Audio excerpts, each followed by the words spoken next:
अस्सलामु अलैकुम वरहमतुल्लाहि वबरकातुहू। सो आज एक बहुत इंस्पायरिंग और एक बहुत इंटरेस्टिंग स्टोरी मैं आपको बताती हूँ। एक किंग था और एक उसका सर्वेंट था, और जो सर्वेंट था जब भी कुछ भी होता था वो एक ही चीज़ कहता था कि इसके अंदर खैर ही है, समथिंग गुड इज़ देयर।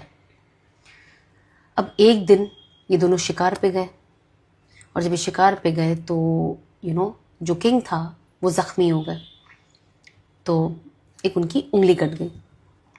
तो उनके सर्वेंट ने कहा कि there is good in it, इसके अंदर खैर ही है।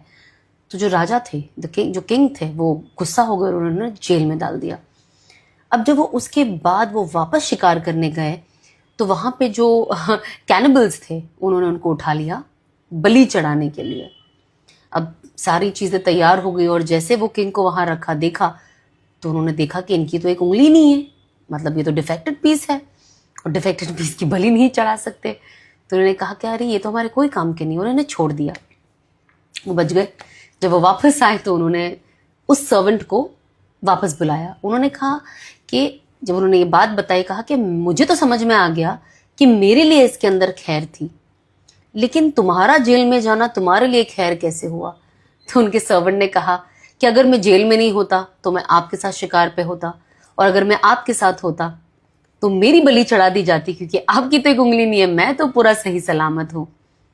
And that is when the king realized कि ये सही ही कहता है कि हर चीज में खैर है। And that is what we as Muslims need to understand कि अल्लाह सुब्हानहू व तआला जब हमें बताते हैं कि सब्र रखो, क्योंकि वो जो आपके लिए सोचते हैं वो आपकी सोच से ज़्यादा बेहतर है। बहुत बार हमारे साथ ऐसे सर्कमस्टांसेस होंगे जहाँ पे कुछ ऐसी चीज़ें होगी जो हमें लगेगा बहुत डिफ़िकल्ट है, सही नहीं है, मेरे साथ क्यों हुआ, बहुत बार हमारे दिमाग में आता है ना, लेकिन उसके अंदर खैर ही छुपी होती है। तो बस अल्लाह पे तवक्कल रखे, एंड जब भी कोई प्रॉब्लम आए आप ये सोचे कि इसके अंदर अल्लाह ने मेरे लिए खैर छुपा के रखी है, बिकॉज अल्लाह सुब्हानहू व तआला is most knowing and most merciful. अस्सलामु अलैकुम।